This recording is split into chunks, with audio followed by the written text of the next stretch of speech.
Le réveil matinal le plus hot de la capitale sur la radio. La plus hot de la capitale.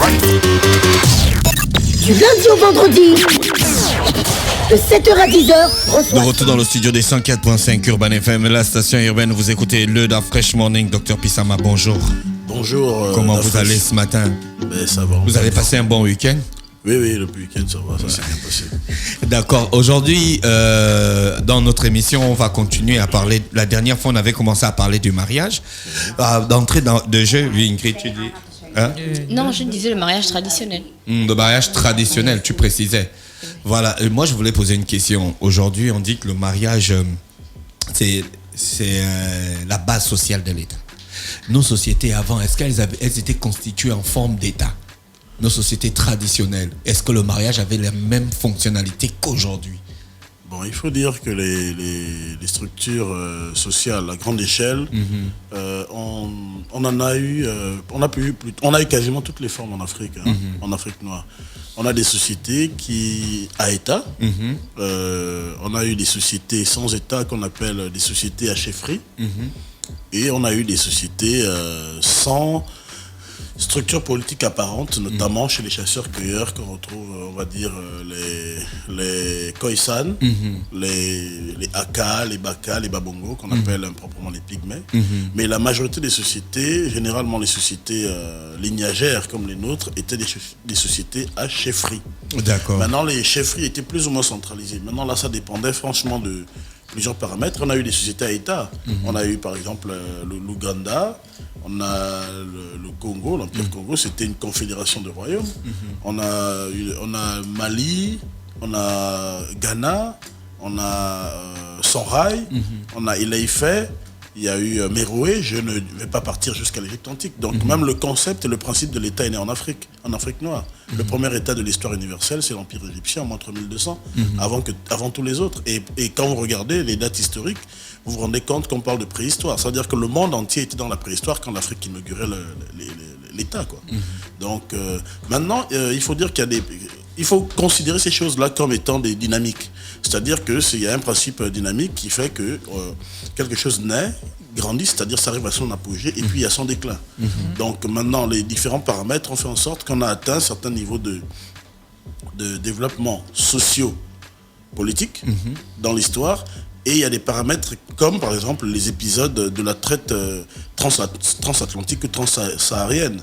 C'est-à-dire que lorsqu'il y a eu l'esclavage des Arabes et des chrétiens occidentaux, ça a quand même freiné, et bien pour beaucoup, parce que c'est près pour les Arabes par exemple, c'est près de 800 ans de traite, et pour les Occidentaux c'est à peu près 300 à 400 ans.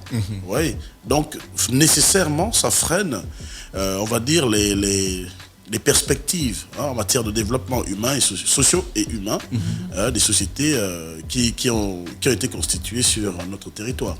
Mais il faut dire que d'un point de vue sociologique, l'union matrimoniale qu'on appelle les mariages est quelque chose de fondamental pour les groupes humains, qu'ils soient constitués en État ou pas.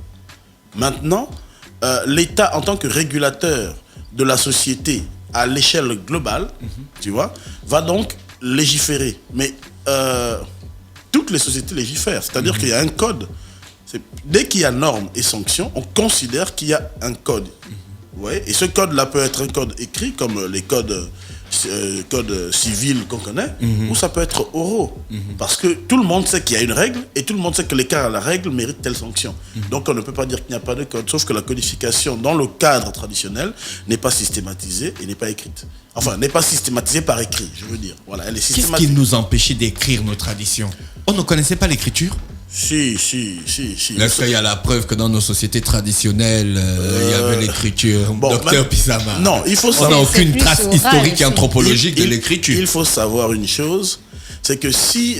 moi je vous ai dit, moi personnellement, ma perspective intellectuelle est une perspective non explosive, comme l'ethnologie coloniale. L'ethnologie coloniale consiste à analyser les phénomènes sociaux et culturels à partir d'un point de vue occidental qui systématiquement met l'accent sur la différence. Moi, je suis carrément à contre-pied de tout ça. Moi, je fais une analyse systématique qui cherche l'invariant culturel, c'est-à-dire ce qui rassemble le téké, le fond, le pounou, quand j'observe ou quand je fais mon analyse. Vous continuez toujours sur cet état des choses? Vous êtes toujours dans cette étude? Toujours, c'est ma perspective. Est-ce que vous avez déjà un commencement de résultats? Mais bien sûr, ma thèse de doctorat sur l'union matrimoniale, dans cette comparaison, je finis par déboucher sur un concept que j'ai appelé un concept descriptif. Je ne parle plus de dot, mais je parle de tramal, transaction matrimoniale légale dans le cadre des mariages coutumiers. Parce que le système, je veux dire le modèle qui ressort de cette analyse me montre que les séquences en termes de considération et d'exécution d'un mariage traditionnel, je dis bien dans tout le Gabon, c'est le même principe avec les mêmes séquences. À partir de ce moment, voilà ce qui m'a intéressé. C'est quoi le principe? Le principe, c'est comme je disais, le principe il est simple.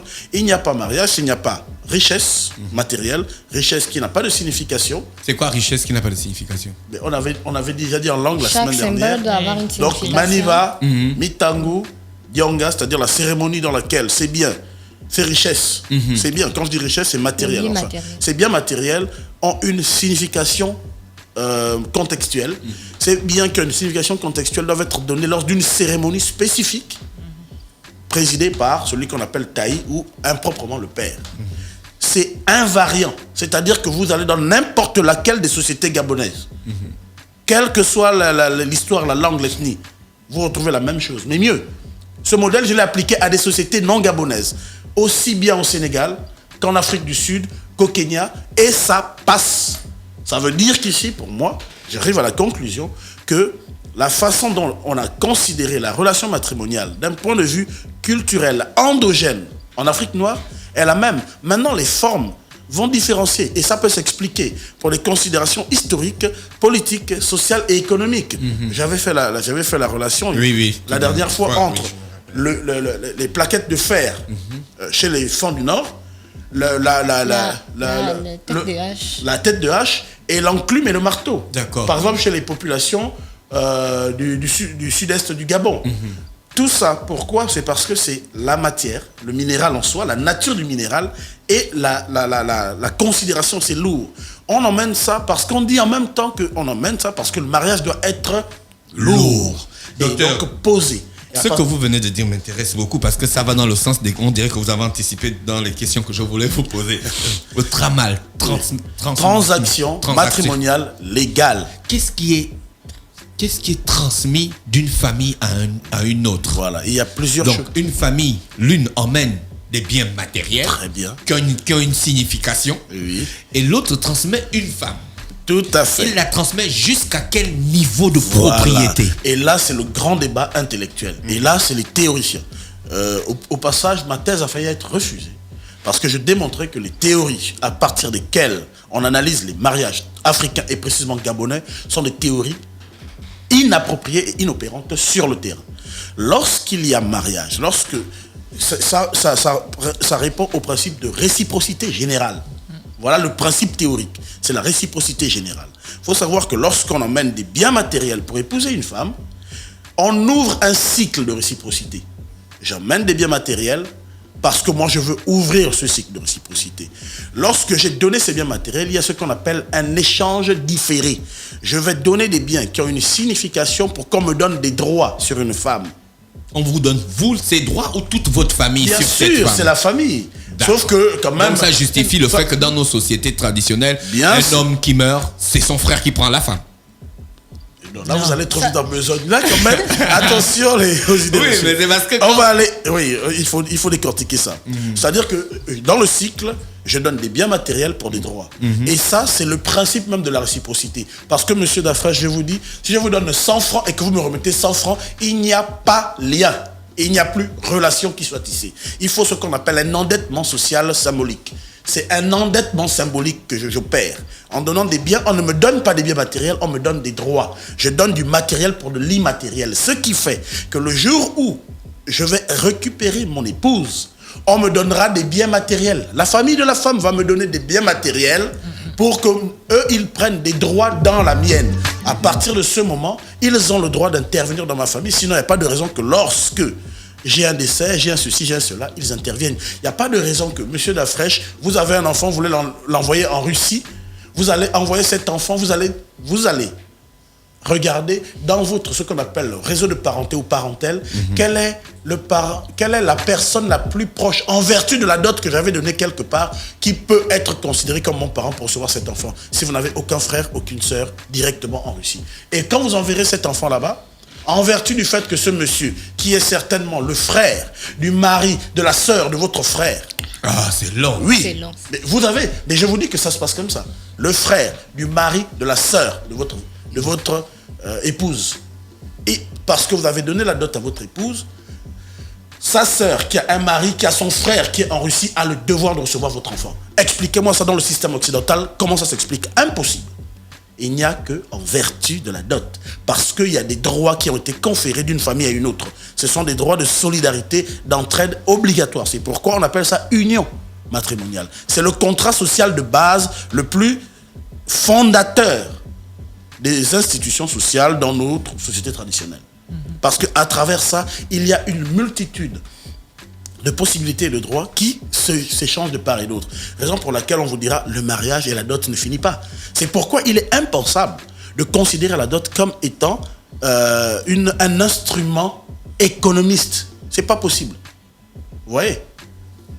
C'est pas possible. Et donc, il n'y a aucune dot qui soit chère à payer. Conclusion. Parce que je vous ai dit, si j'épouse à 100 000 une femme et que j'épouse à 1 million, ben, ce sera toujours une dot, une épousaille. Il n'y aura jamais un calcul qui fait que bon, ben, si j'ai 100 000, je peux épouser 10 femmes. Non. C'est 100 000 une femme, 1 million une femme, 1 milliard une femme. Point. Il n'y a donc aucune logique économiste. Ah ouais. Donc il n'y a pas une dot qui est chère. Là, je suis un peu perdu. Oui. Enfin, Sérieusement, là, je suis un peu, quand même, là, je parce suis Non. un peu perdu. Je dis. Donc, en Oui. fait, pour 100 000 égale une femme. Oui. Quand je vais donner ma dot. Oui. Mais si l'autre a 1 million, c'est toujours égal à une non, femme. on a compris. Si mais l'autre dire est égal que- à 1 milliard, c'est toujours égal à une femme. Donc il n'y a rien de matérialiste là, il n'y a non, rien j'ai de... pas dit matérialiste, j'ai dit d'économiste. Ah, Il d'économiste, n'y a aucune d'accord. logique économiste mercantile, non. Ok. C'est simplement ici, ben, écoutez, vous savez, quand on donne la dot parce que je vous ai dit, c'est du matériel comme de l'immatériel. Dites-moi, combien coûte un rang social? 0 francs. Combien coûte une dignité sociale? 0 francs. Quand on dit c'est un notable, ça ne coûte pas 1 franc. Mais lorsque j'épouse une femme et qu'elle est la fille d'un notable, la notabilité de son ce père. monsieur va transparaître sur moi. Un exemple, si cette demoiselle était mon épouse et qu'elle est ministre de la République, je suis son époux. Dites-moi, les égards que vous avez pour la ministre, vous ne les avez pas pour moi. bien sûr. Bien, ça s'appelle l'effet du mariage. C'est de l'immatériel total, mais c'est transmis à travers un rite qui permet à deux personnes de s'unir. Peut-on évaluer le niveau de propriété du droit sur le niveau de propriété sur le droit qu'on reçoit? Bon, Jusqu'à quel niveau je suis propriétaire de la femme? ben, il y a une Ma famille. voilà, il y a une formule généralement très triviale le jour du mariage. Si vous voyez selon les mariages traditionnels, on va vous dire le père, quand on a dit ok, le mariage est célébré, il dit souvent maintenant que ma fille est chez vous, vous voyez, ce qui est en bas là, c'est pour vous, ce qui est en haut là, c'est pour nous. Vous voyez, c'est symbolique. On dit tout ce qui est en dessous de la ceinture, messieurs, vous en faites ce que vous voulez. C'est votre propriété intégrale. Mais tout ce qui est au-dessus là, Oui. c'est encore à nous.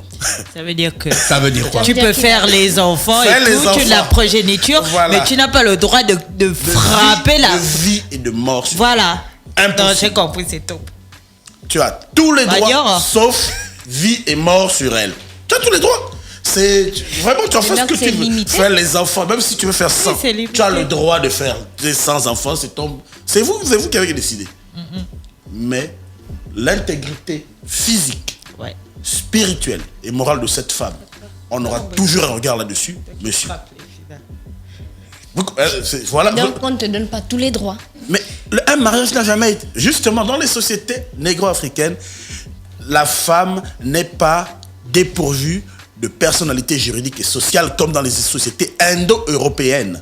Dans les sociétés indo-européennes, c'est pourquoi cette conception s'est déversé dans même les mots pour célébrer le mariage. Vous savez que le mot mariage, mari, c'est un mot sanskrit.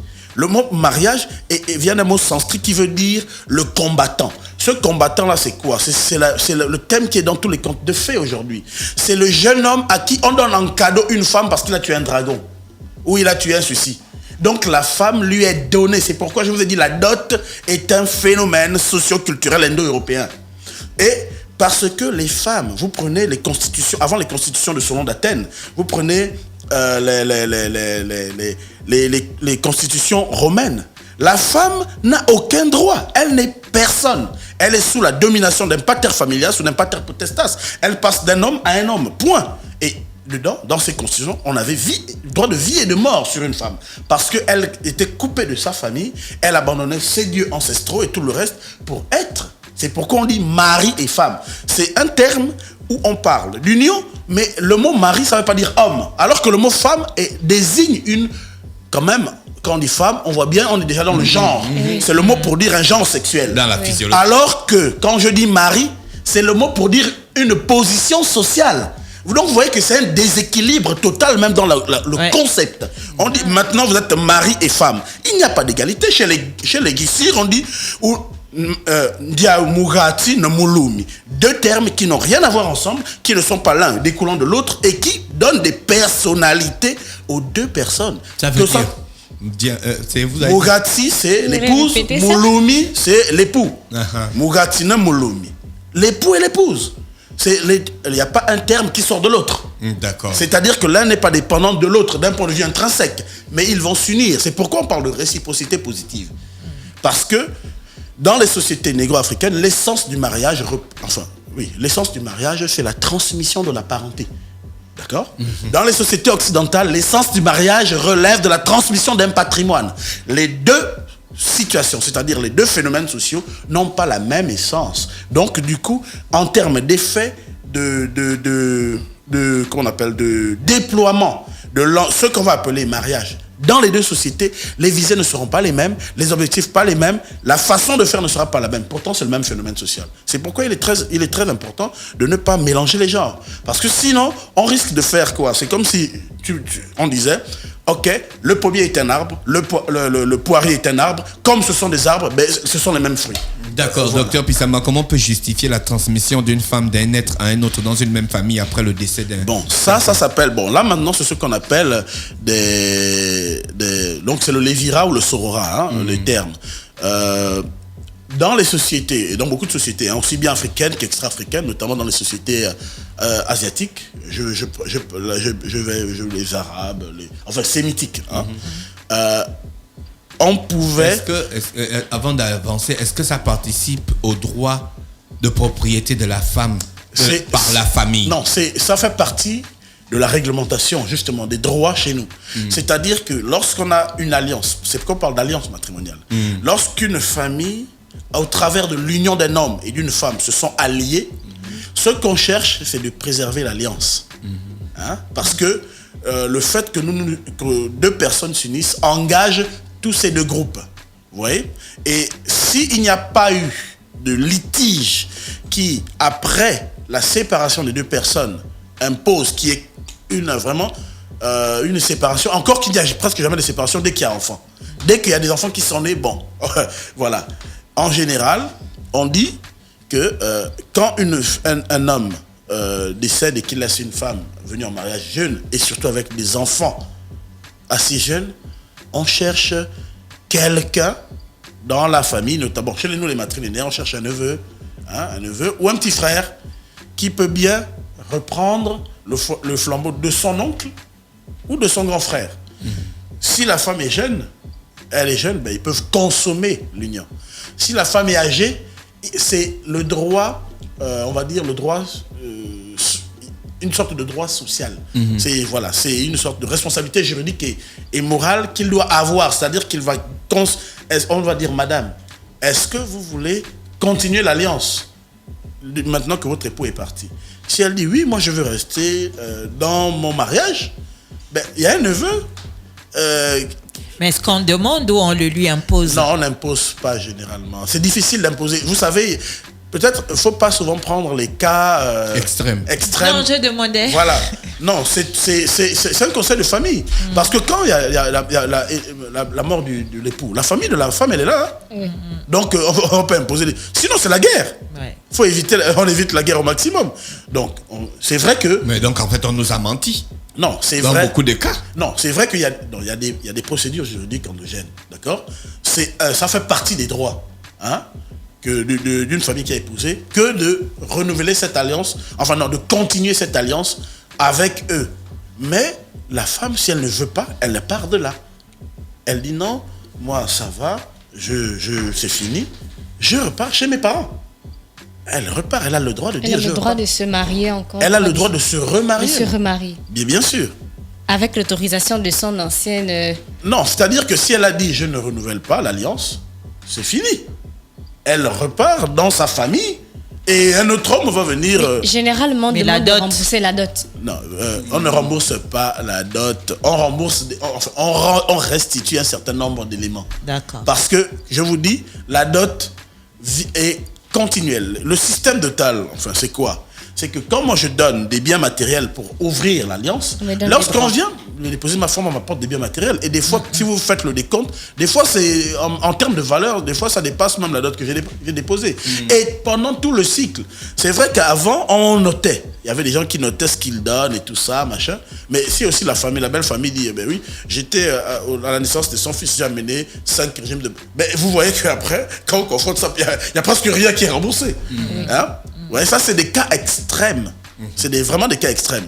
Et en même temps, quand il y a des enfants, en fait, généralement, on essaye de toucher la femme en appuyant sur... Mais les enfants et tout ça, ils sont encore petits. Et voilà. Bon, et puis voilà. C'est toujours de la négociation. Lorsqu'on la rencontre pour la première fois dans la rue, draguer, c'est négocier. Mais lorsqu'elle est en mariage, on continue la négociation. Et ainsi de suite. Donc, c'est toujours une négociation. C'est une négociation continuelle. Et dans les deux cas, les deux familles se soutiennent matériellement, moralement, mentalement aussi. Parce que je vous signale que je ne dis pas qu'aujourd'hui on peut se passer de psychologue, mais dans nos sociétés d'époque, il n'y avait pas de psychologue. Comment on faisait pour supporter des charges émotionnelles très difficiles? Mais c'est tout ça. Quelqu'un a un décès dans sa famille, il y a son épouse, les sœurs de son épouse, les mères, tous ces gens-là qui viennent nous soutenir. Mais vous n'avez plus besoin d'aller payer le truc, tu es tout seul à loger sur un divan. Vous voyez ce que je veux dire? Voilà beaucoup d'effets positifs et des avantages comparatifs qu'on a de la façon dont les mariages se déroulent chez nous. Donc le mariage traditionnel, c'est plus énorme que ce qu'on le considère. Mais bien sûr, c'est très très important. Selon, ça rentre pas dans le cadre de vos études, mais selon vos observations aujourd'hui, est-ce que vous ne voyez pas que ça a un peu perdu de sa vigueur? Oui, c'est normal. Il est en concurrence avec un autre type de mariage, le mariage civil. Et même un troisième type, non, mais même 4. Bon, le mariage religieux, hein, je mets musulmans, chrétiens, tous ces religieux. Il est en concurrence avec ces deux-là. Mais malgré cette concurrence, il y a une statistique quand même de 2003. C'est la seule que j'ai eue qui tenait la route. Et puis, une petite statistique de 2005 dans sur le travail sur la santé, là. La santé reproductive, justement, qui montrait que, et l'ensemble de mes travaux, montrait que la concurrence qui se fait aujourd'hui, c'est pas le mariage. Le mariage traditionnel reste le mariage le plus pratiqué du Gabon. D'accord ? Malgré les apparences. Malgré le fait qu'il ne soit pas reconnu légalement. Malgré tout, c'est le mariage le plus légitime. C'est-à-dire que si vous ne vous êtes pas marié, selon les traditions, vous n'êtes pas marié. Vous n'avez aucun droit. C'est pas légitime sur le plan juridique. Non, c'est légal. Mais la légalité, c'est pas la légitimité. Ouais. Ce qui est légitime, c'est ce qui est accepté par tous et considéré comme tel. Ouais. Vous arrivez, je vous épouse à la coutume sans aller à une quelconque mairie. Mais dans votre famille, j'arrive, on me donne la chambre, on me donne le seau, on me donne l'eau à manger, tout le reste. Et j'ai des égards. Je vous ai épousé à la mairie sans aller là-bas. Je dis bien, vos parents me disent, monsieur, on peut même me tirer dessus. Dégagez. On me connaît pas. Dégagez. On va tenir comme ça. Un an après, tu vas dire, non. On laisse tomber. Parce que ce sera invivable. Tu auras chez moi, on va te chasser. Ou même, mes soeurs peuvent dire, non, mais on a trouvé une autre femme. Hein. Ben, connais pas. Tu restes une copine à moi. Voilà. Tu es la petite. Voilà, tu es une petite. Tu restes une petite et tout ça. Mais oui, on était à la mairie, mais on a... Pourquoi Mais nos c'est reconnu, la intellectuels... mairie. Docteur, je sais que c'est pas votre Non, responsabilité. La mairie, c'est légal. C'est-à-dire que c'est les lois maintenant de notre État. Mais les lois de notre État ne se sont pas appuyées sur la légitimité culturelle parce que c'est des façons de vivre, de penser et de considérer les choses partagées par le plus grand nombre. C'est ça, la légitimité. Et cette légitimité-là n'est pas une légitimité inventée. C'est une légitimité transmise de génération en génération à travers des traditions et des us et coutumes. Donc, à partir de ce moment, on s'amuse. Mais si tu dis que ça, c'est sérieux, tu dis, viens voir mes parents. On s'est beaucoup amusé. Mais viens voir mes parents. Si tu veux qu'un jour, que même si tu viens à minuit, tu viens cogner, mon père soit obligé de dire, oh, c'est lui, bon. Ah, beau-fils. Parce que si c'est seulement la mairie, là, il ne va jamais t'appeler beau-fils. Jamais. Et il a le droit, parce qu'il a toujours les droits sur toi, d'un point de vue traditionnel. C'est le droit traditionnel. Il a des droits sur toi si tu es sa fille. Tu vois? Et donc, à partir de ce moment... Docteur, vous faites partie de la classe des intellectuels gabonais. Pourquoi la question n'est pas réglée? Ben, écoutez, la question, pour moi... On dirait que ça profite à certaines personnes. Bien sûr. Pour finir, avant, la statistique dit que on a le mariage traditionnel qui est au top et la concurrence se fait entre le mariage légal, d'un point de vue statistique, hein, entre le mariage légal et l'union libre.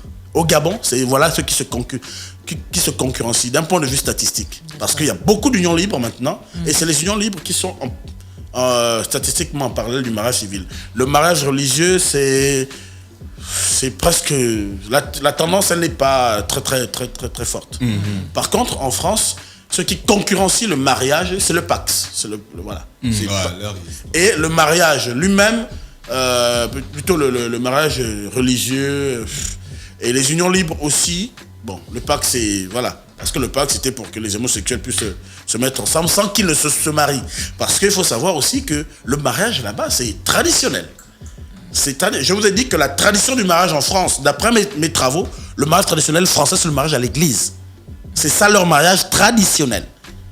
On commence par se marier à la mairie. Parce qu'ils sont de la tradition judéo-chrétienne. Voilà. C'est leur tradition. Même s'ils ne croient pas. Ils s'en foutent de croire ou pas. Quand ils ont fait leur mariage civil, s'ils veulent faire le mariage traditionnel, ils vont à l'église. Tout mariage est traditionnel. Parce que tout mariage est traditionnel. Voilà. Et donc, maintenant pour revenir à la question que tu posais selon laquelle, pourquoi la question n'est pas réglée, parce que ça profite à certains. Moi, je ne comprends pas qu'on va développer un arsenal juridique qui traite d'un phénomène social qui a une légitimité nationale sans s'appuyer sur ça. C'est-à-dire qu'il faut s'appuyer sur ça. C'est comment les gens conçoivent le mariage, quels sont leurs effets et pourquoi. Je ne dis pas qu'il ne faut pas adapter. Je ne dis pas que ça ne doit pas évoluer. Je ne dis pas... Parce que toute culture est dynamique. Mais il faudrait partir de la base elle-même pour pouvoir voir comment ça s'est fait au Congo, ça s'est fait au Niger, ça s'est fait au Sénégal.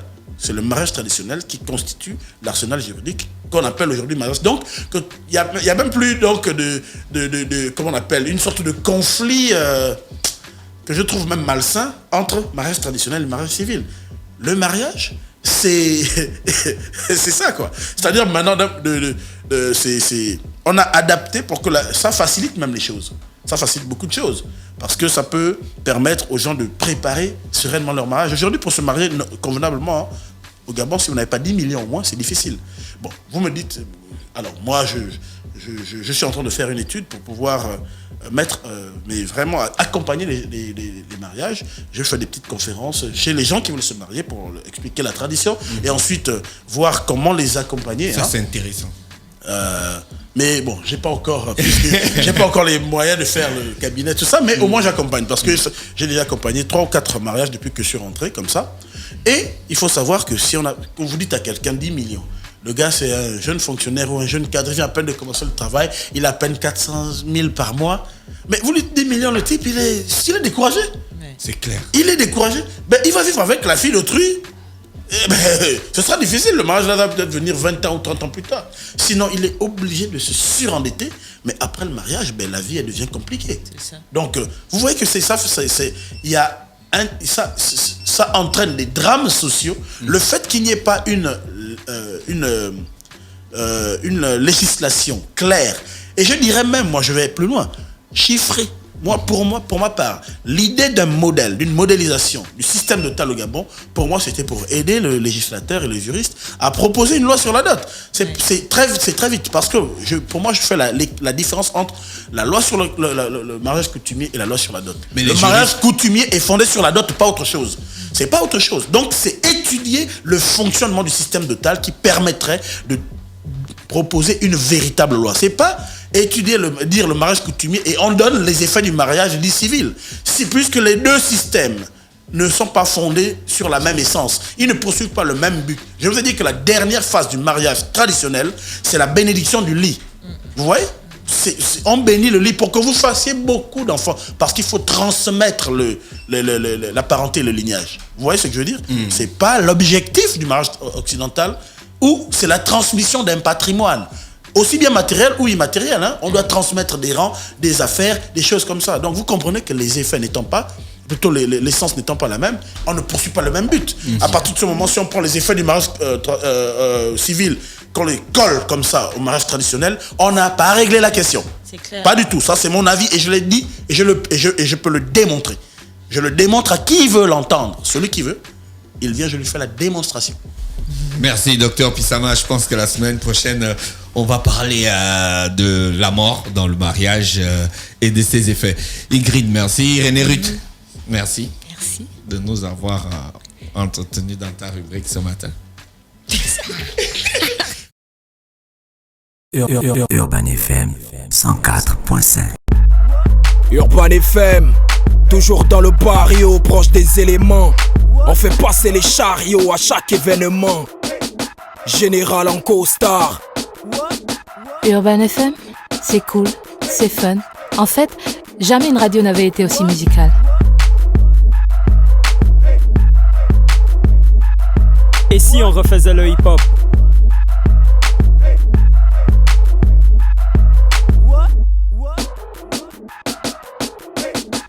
L'équipe nationale de la FM. C'est 100% musique urbaine, c'est notre radio préférée. Urban FM, je te kiffe. Toutes mes exclusivités et toute mon actualité, c'est sur Urban FM. C'est frais, c'est maintenant et c'est pour des générations.